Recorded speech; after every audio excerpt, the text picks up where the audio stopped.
Hello everyone, my name is Mithra. Welcome to a new series that I'm starting. I've been looking forward to this. I tried to do this once before, but then I ran into some problems, and that is a Final Fantasy XI playthrough. With Final Fantasy XI, it's one of my favorite games, Final Fantasy XI. I played it on the PS2 era. I originally bought it or the hard drive for the PS2 I originally bought because I wanted to play Resident Evil Outbreak, but Final Fantasy XI was included with the hard drive for PS2s, so added bonus, I got Final Fantasy XI. I started playing right at the US launch of Final Fantasy XI, bar a couple weeks because of playing Outbreak. And I played for a long time. So I played Change from Mithra I bought, Because of Uragan, Wings of the Goddess. I played right up to the update for Maze Monger, I think it was called. I don't remember that, so I either quit right when it came out, but that's how long I played. So from US launch till then. And Final Fantasy XI is a great game. Final Fantasy XI is it is so fun, and with the ability to play on a private server, I wanted to play Final Fantasy XI offline, and that's what I can do with a private server, and I can set it back to the 75 level cap era. That's where I played. That's the most nostalgic for me. That's where I would want to play again, and that is just, the thought of that is unbelievably fun. And then when you get on top of the fact that since it's running on a private server, I can edit things, I can make it feel more in line with an offline game. And I think Final Fantasy XI was way ahead of its time. And had Final Fantasy XI been an offline game, it would feel like 12, obviously. If anybody's ever played Final Fantasy 12, that's what Final Fantasy XI would basically feel like. But with the private server, I can make it even feel more unique and customize it to the way that I would want to play it now. Because I obviously don't want to play online again, because I don't like the current state of the game. I just never played it. I had quit during... things that drove me to quit the game were just time commitment and the fact that it was online. But I have other favorite games of mine that I've also played on PC, like Diablo 2 was one of my favorite games ever. And then, you play all those expansions for Diablo 2. And with a private server, I love the idea of loot drop games and things like that. And Final Fantasy XI, even when you played online in the 75 era, I know that one of the greatest things about it was obviously the community and the playing with other people. But there was a lot of downtime in Final Fantasy XI. Final Fantasy XI was a slow-paced game, and there was always something that you had to do. There was always something. There was so much to do in that game that's one of the reasons why I ended up quitting, was because it gets to the point where you've gotten so many jobs to 75, and you have so many link shells. You're in like a Sky link shell, a Dynamis link shell, HM link shell, a C link shell. Everyone's doing all these things at different times, and then you still want to get gear, and you still love partying, and you want a static, and you got crafting to do. It just was, a time commitment it's just, you logged on, you checked your link shell, it's like, all right, any HMs up do I have to go to? All right, no. And then you switch link shells. All right, when's Dynamis? Okay, not till tomorrow night. All right, is that Sky going on? Do I need to go to Sky? Okay, you guys don't need me for Sky. All right, how about I go check my C link? Okay, you don't need me for C or anything like that. Okay, what am I going to do? All right, I guess I'll go try to camp at NM. Which NM do I want to camp? Well, let's see. Let's go to lottery ones, and where's RMT? What time is it? Where RMT going to be? All right, I don't have any time to do this. Well, let's just do some crafting. All right, I need some gear. That was the kind of thing. Then it just got overwhelming. But still, so entertaining. And that's why I think even an offline version of Final Fantasy XI, I think, would be fun. Final Fantasy XI is much akin to open world RPGs nowadays, like Witcher and things like that, where you just do so much, so many side quests, and you just find gear, and the gear's slightly better, and then you go do crafting. It's like Skyrim, the Morrowind game. So that's what 11 would be like if it was offline. And with private server, I can make the time commitment speed up, which is great. So let's jump right into Final Fantasy 11. This is, as you can see off to the right, are all the expansions. I have the private server set for Wings of the Goddess, with other stuff implemented. And I will be playing offline. Now, here's my character. So this is Bra. This is my character. This is the one I played. I played on the Hades server. Ever since, I think I was on a different server before Hades, because Hades was considered a new server when the US game launched. It was meant to be for US players. But I don't think they had that right away. And I think when they saw how well the game was selling, originally you played on servers, and then they offered like a gold world pass, like a one-time change. And I think I was in part of that, where Hades split off from like Odin or Titan or something. I don't remember what it was, but all the servers were named after summons, and there was a lot of them. And they split it off at some point. And that is... So the original server that split, I went to Hades. That's what happened. And so this is me. This is Bra from Hades. That's what I played on. So, and as you can see, right now I have been playing a little bit, mostly to test things out. So this is not a fresh start, mostly because I'm not good at doing intros. So this is like a third time I've done this intro, and I'm just not good at them. So there was other things where I was explaining things. I'm not going to do that anymore. It was bad intros. So I played the game for a little bit. Then I was like, I don't like this. Then I switched jobs and did another intro. I didn't like it. Now I'm just going to do a more carefree intro, which is just basically going to say, this is it. This is Final Fantasy 11. This is what I'm going to play. Who am I targeting for this? Well, people who want to just... nostalgia, really. Because I know when I was always playing, so here you can see I'm 17th Thief. I have like nothing. I got a Legionnaire's cap, which I trade for, from conquest points, and a sword that I had to buy. Other than that, I'm still wearing just the RSC. Oh, I got a slop drop. Killing a turtle, or whatever they call those things. I forget what they're even called now.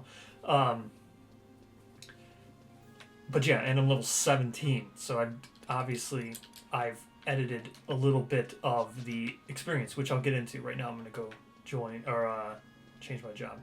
So, the cool thing about Final Fantasy XI. Final Fantasy XI is different from most MMOs because you made one character. Other MMOs, you make a character and then you choose a class, and then you play that class on your character.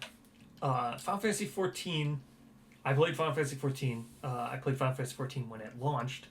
I was actually in the closed beta for Final Fantasy XIV, so I never played A Realm Reborn, but I did play Final Fantasy XIV when it came out. There was like 3 or 4 years before it became Realm Reborn.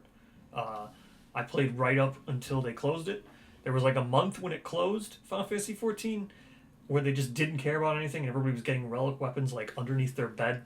But I played Final Fantasy XIV too, right up to when they closed it. What I mean by closed is they left it open for a month, and the server didn't save. So you could play on there, but none of that data would transfer over once you got past a certain point. So here I'm going to change my job now. And I'm going to go to main job here. I'm going to change to a red mage, which you can see I'm red mage level 4. Because like I said, I'm bad at intros. What I liked a lot about Final Fantasy XI was the fact that the stats were kind of small.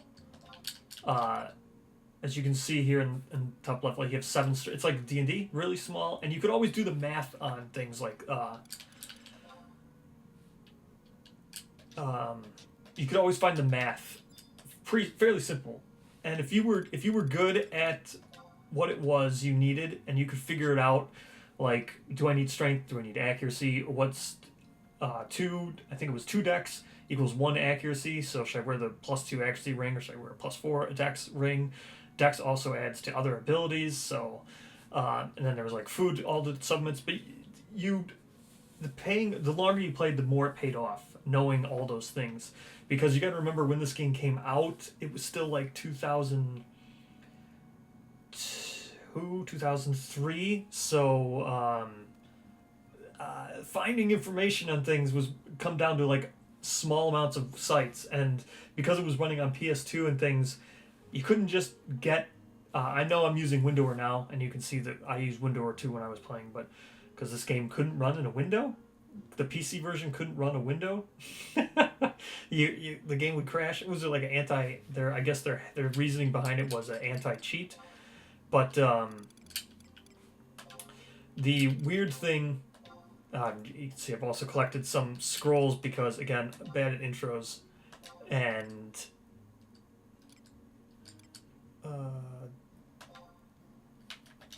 those happen to be dropping when I was doing my last intro when I was running around killing stuff. So now I'm on Red Mage. So let me get out of here. All right. So with the with Windower, and I'm not saying that it paid off. The more you could tell the difference between a player who's just doing what they're told to do and not doing it because they know why they're doing it. They're just doing it because they were told to do it.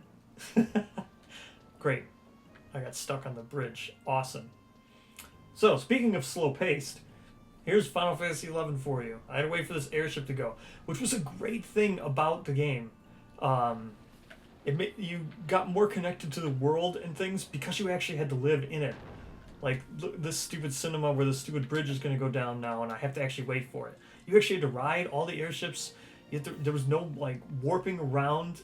There was warping around, but it wasn't very easy. You got teleported to certain places, or you could get mounts and stuff, but travel great distances, you actually had to do it. Which made you feel more connected to the world, and one of the reasons why I think Final Fantasy XI, the world and everything, why it's so remembered fondly, was because of that reason, that the world was a part of the game.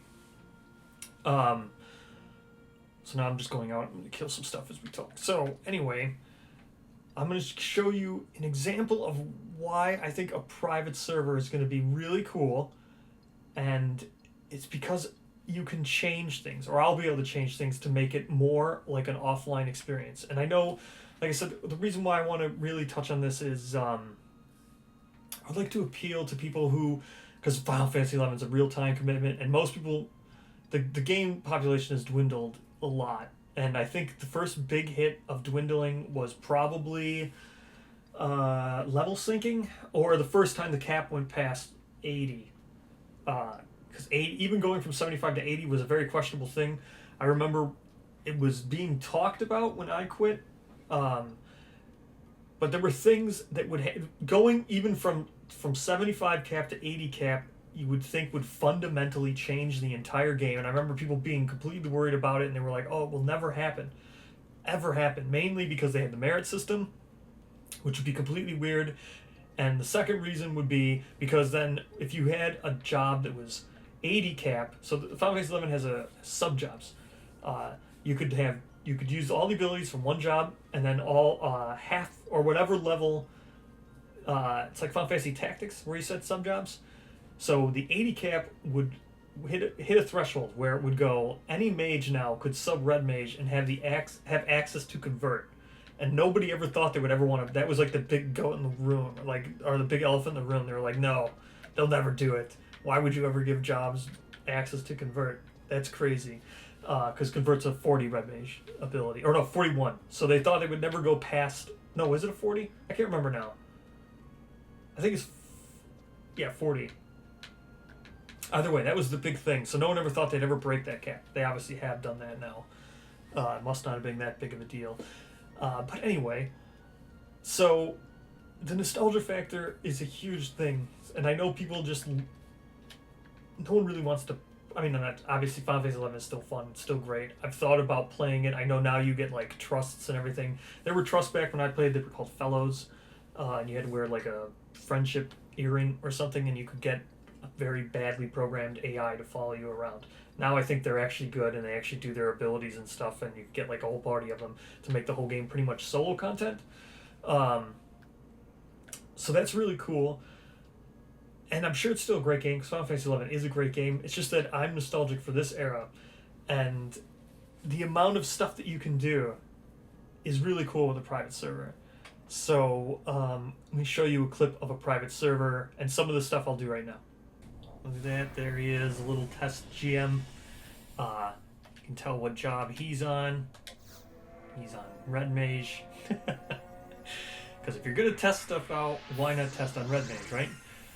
So let's go ahead and we'll buff ourselves up, and I'll show you an example of what some of the things I was talking about are. So here we are in a familiar place for probably a lot of you. This is Castle Oz. This is the first floor of Castle Oz, and we're looking for some NMs. We're gonna go kill some NMs. Let's see. So, here we go. Here's Q. Let's go ahead and get Q Domi, and we'll see what I was talking about. So, like I said, with the private server, I can go. I can go ahead and I have control over everything, right? Over all the stuff that's all the mobs, pretty much everything, because I can set all the values for it. So we can do fun things. I can customize the game to make it a little bit better for solo play, and some of the things that I can't do, or some things that would be fun but I can't do because I'm playing with myself, but I'd still like to have, things like that. I can balance it out and make it so there's still a chance for me to get it on a solo playthrough. So here we go. We just killed Q, and looks like he dropped Kirin a sword. Obviously, Q is not supposed to be dropping Kirin a sword. But so that's an example of some of the stuff I have control over. I can change all the loot tables, all the mob drops, anything I want, pretty much, to alter the game effect. Let's get this guy too. Here we go. We'll go over here. See what this guy's going to drop. So I can change the timing of everything. As you can see, I've changed the speed, the walk speed. Let's go ahead and we'll burn him down a little bit faster. Got some links here. I want to deal with this. There. So, there, now he's dead. What did he drop? Boyaku's hiding. As you can see, that's not something he should be dropping at all either. Come on, put down the theologist. I don't know why this stupid thing linked. Alright, let's head over to the next area over here, right? Yeah, me, Daggy, there he is. Let's go. Going down, me. So we'll go ahead and get me. Just burn him down. And see what he drops. So like I said, I can alter things to, be a little different. I don't have to make them 100%. Like, these are 100%, like I said, because I just wanted to give examples. But I could make it so if he doesn't drop, like you saw, me or Q did not drop the Fumakayan or Sarah Fumakayan, whatever. I think it's this is set to Sarah Fumakayan, and this would be probably Ochido's Codes. Oh yeah, Hikuza Hora Ate. I don't even know what that is.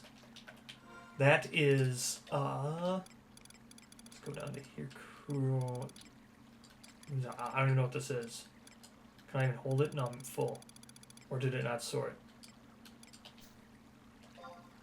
It didn't sort. Oh, so this is what Sama was supposed to drop. I must have already had one. Let's just drop this. So it must be in my... I don't want impact knuckles either. Come on. Just keep dropping things. There. What is this even? Yes, this. Hikazuhura Ate. I don't know what this is. I think this is something that was added from a different expansion that I never played in, or I just never got it. I mean, it's not super great. Maybe that's why I didn't know about it. Actually, I think you got this from a Promethean. forget where you get this from now. I think now that I've actually saw it, I think I've seen this before. Either way, anything that's in the game at all, that's as long as it's even in the code, I could get it as a drop. I could add it to the thing. So this could be things that are way after the 75 era. So just to add even more things. So that was an example of the kind of things I can do with the dropping for the mobs and everything. So let's get back to the other character. Alright, so there you go. That was an example. Obviously those are extreme examples, and I'm not going to do that.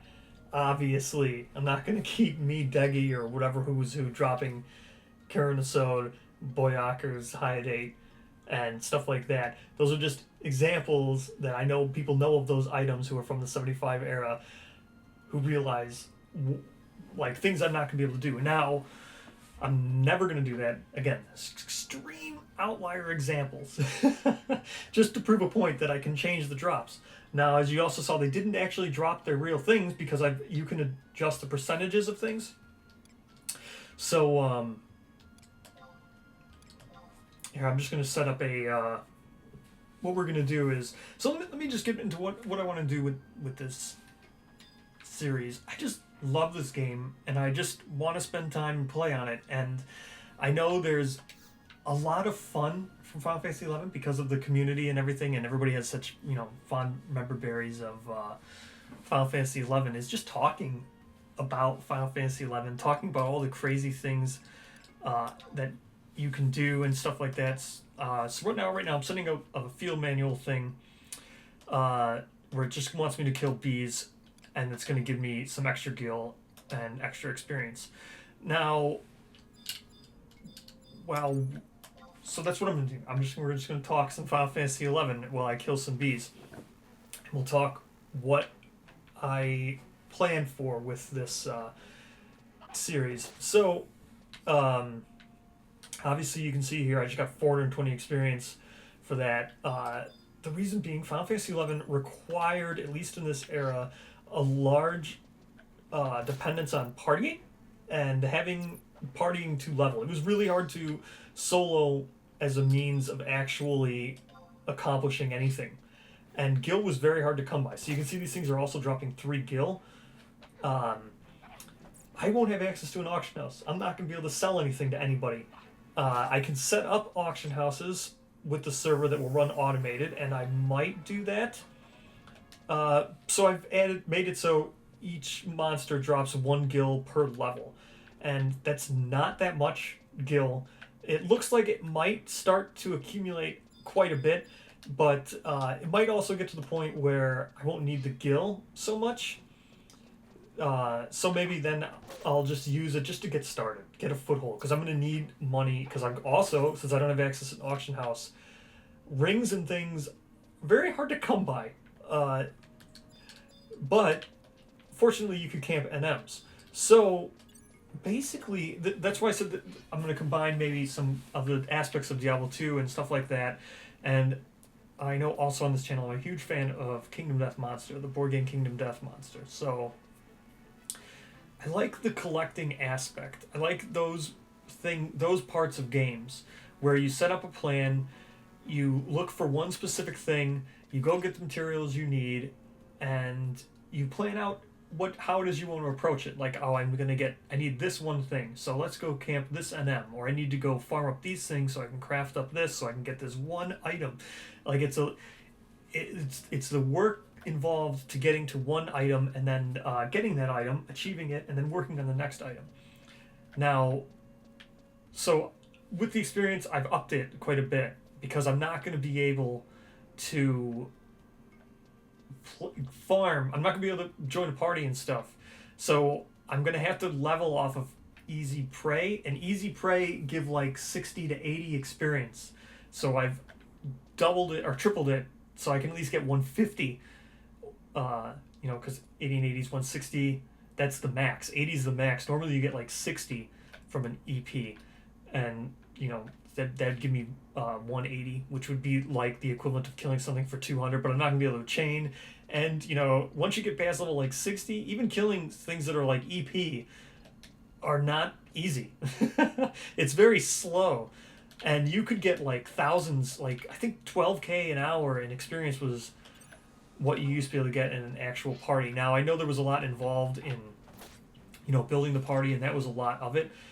But as you can even see here, like I'm getting a lot of experience because at these low levels, you get like 120 per killing an EP thing, which is not, that doesn't track. That doesn't go out through the whole game. That's only here so you can level up to level like 10 before you go out to Valkyrum. So it gets really fast. Like getting to level like 15 is going to be just fast. It just flies like within like an hour or two. But to be fair, I played a ton of this game. I played like probably six hours a day, probably every day when I was playing this. Probably four 6 hours a day every day when I was playing this. And I don't think I had any job below 20 because I was one of those people who loved static parties in my link shell. And whenever anybody would join or whenever anybody would ask for help, I found the most fun of the game doing that. Just going out, partying with some people, helping them out. And I must have been in every single static possibly ever. And I had every single job. I'm almost positive to 20. Everyone hated Valkyrims. I didn't mind Valkyrim.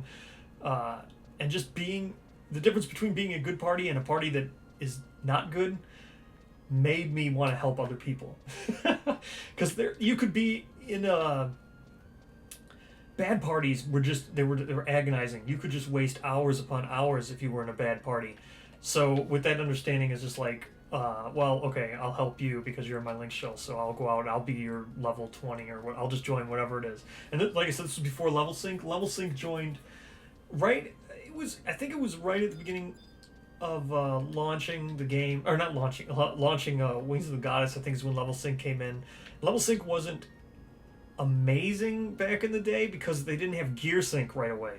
So sure, you could level sync down, but you still would have to have your gear with you. You couldn't level sync down, and the gear would I think it just scaled, but it didn't do anything. It just gave you like a base stat. It wouldn't give you your bonuses and stuff if you weren't up the level, which is fine, and that's how it should be. But I think eventually gear parsing and gear matching was eventually a thing. So we'll just chill.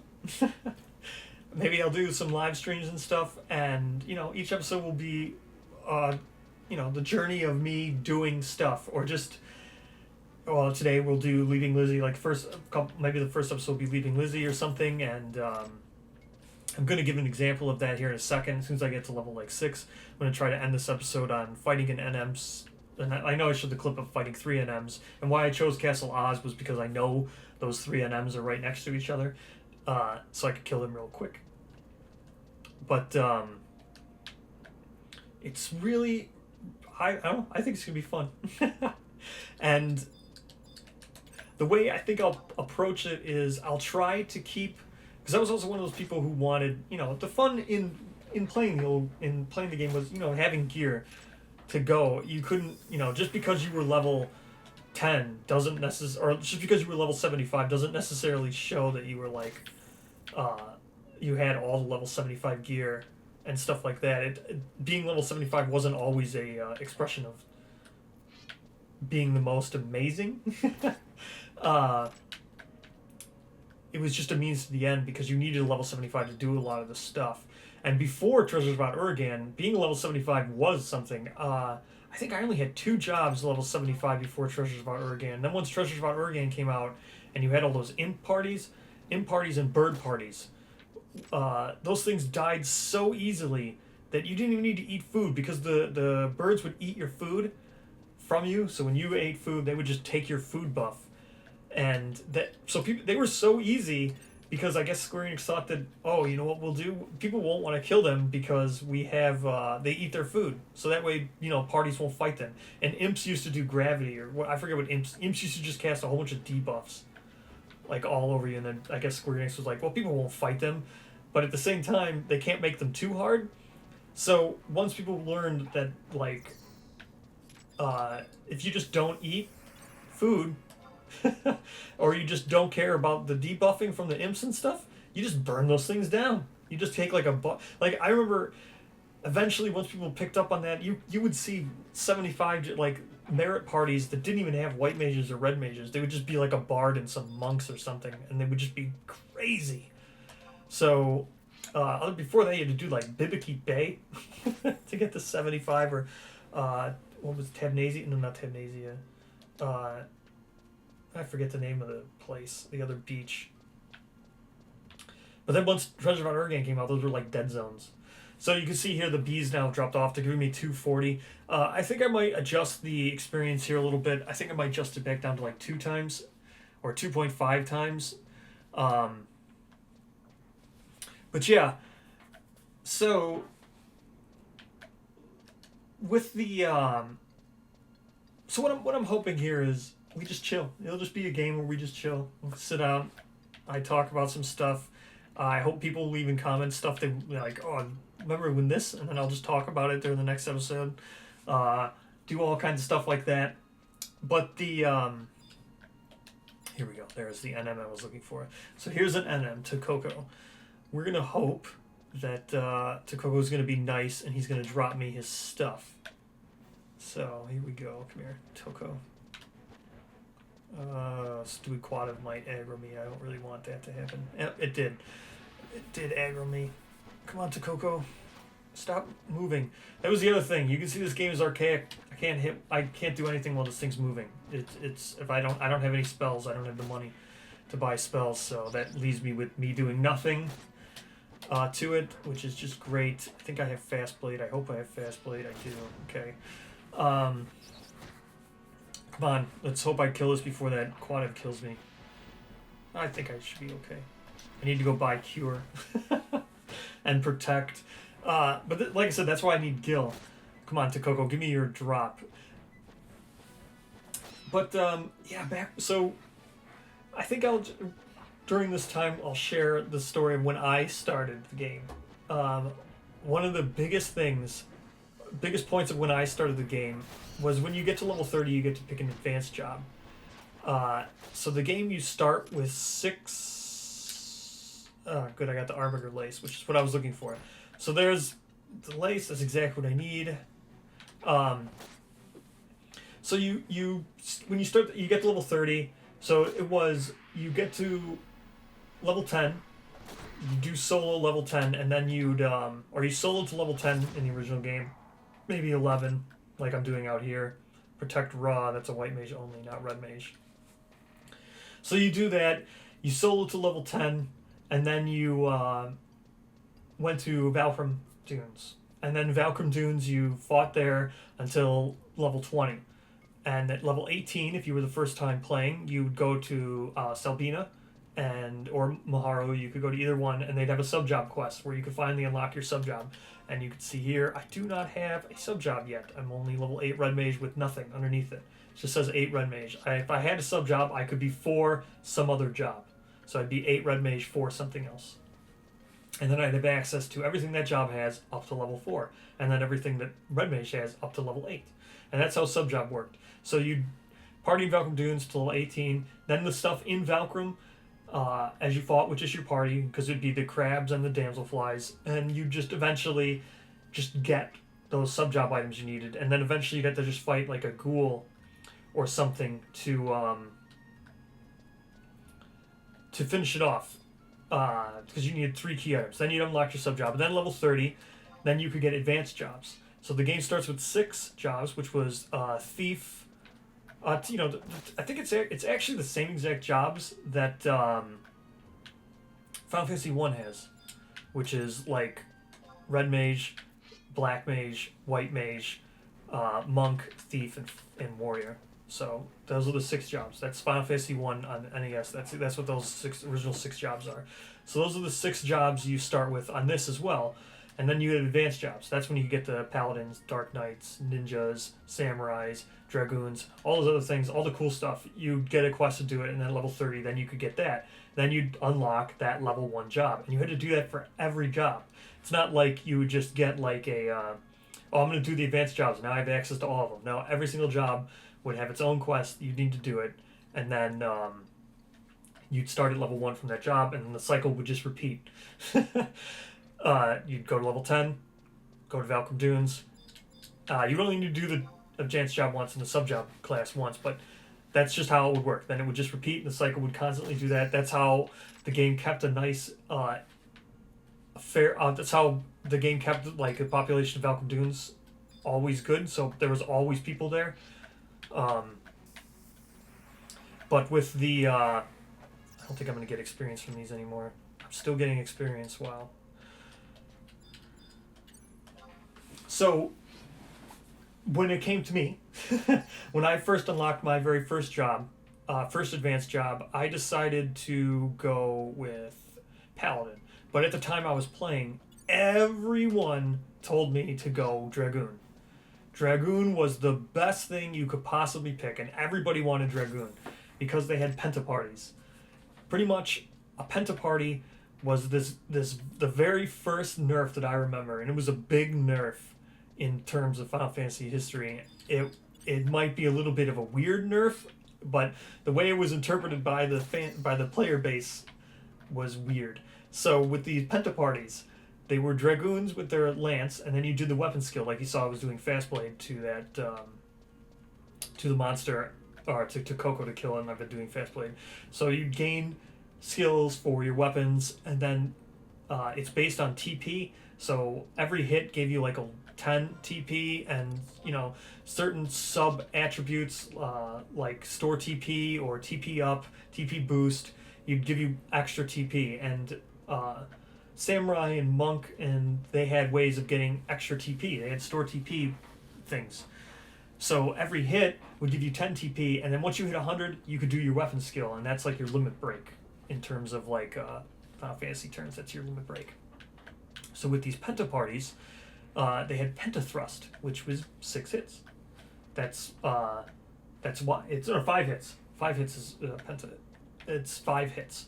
So, and the way the TP nerf is what did it.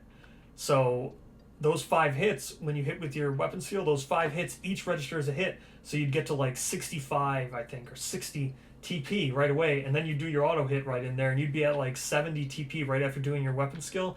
So just Dragoons all over the place would just be like 5 Dragoons would all party together, and they wouldn't even need white mages because they would just walk. They just go in, engage, and then do penta spamming, because all of them would just be doing their weapon skills, and they just burn the thing down, burn enemies down so fast, and that's what the penta party was. I think Dragoons had the most. The Dragoons were the ones that felt like they were getting targeted the most, even though Monks also had that problem, because Monks had like kicking, and they also had like Raging, or was it Raging Fist? They had other weapon skills that were multi-hit weapon skills, and Monks also attributed to this problem.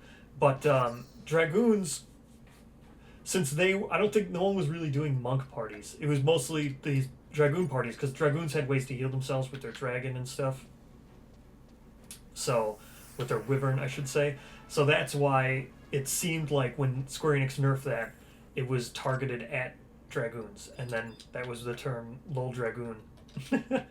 So then you had all these Dragoons that no one really wanted to party with so much, because they weren't the best damage dealers, and especially now that their best method of doing damage was just nerfed. Just coincidentally, I mean, just because it had to be. It was a very bad design flaw. So it was going to happen eventually. If it didn't happen then, it would have happened sooner or later. It was bound to happen. I'm not getting experience from these anymore. So that's the end of my Hornet killing. So yeah, that's the stories. I lived through those things, and it's just great. So I hope to encourage, comments like that. I hope to I want to start doing maybe live streams of this, because this game lends itself great to live streams. I've seen other people say that it doesn't really lend itself that well, but again, I guess with the private server and the fact that I can make things more fun. Oh, like I said, with the Diablo drops, I can add huge loot. I like I said, those were extreme examples with the Kurnosode and the Boyaku. Each monster can drop up to 8 things, and I can change all the drop rates. So I can do just like a meth run. I could just be like, hey, you know what we're going to do? Because I don't have access to these things, let's change circuit, or let's change... I I might when I get red mage. See, like I said, even getting to 75 red mage, you'd think, oh, 75 red mage can probably solo Byaku, which they could, but you would need the best gear. I'm not gonna have access to that stuff. I'm not even. It's gonna be hard for me to get those things. So I need I 75 red mage won't be indicative of what I can actually kill. Even if I'm a 75 red mage 37 ninja, without the best gear, like I won't be able to do it. I know there's chances that red mage can solo things. I know that, but without that gear, gear was so important in Final Fantasy XI, which was such an odd thing because when Final Fantasy XIV came out, before it came a Realm Reborn, gear meant like nothing. Only the weapon you were carrying meant something.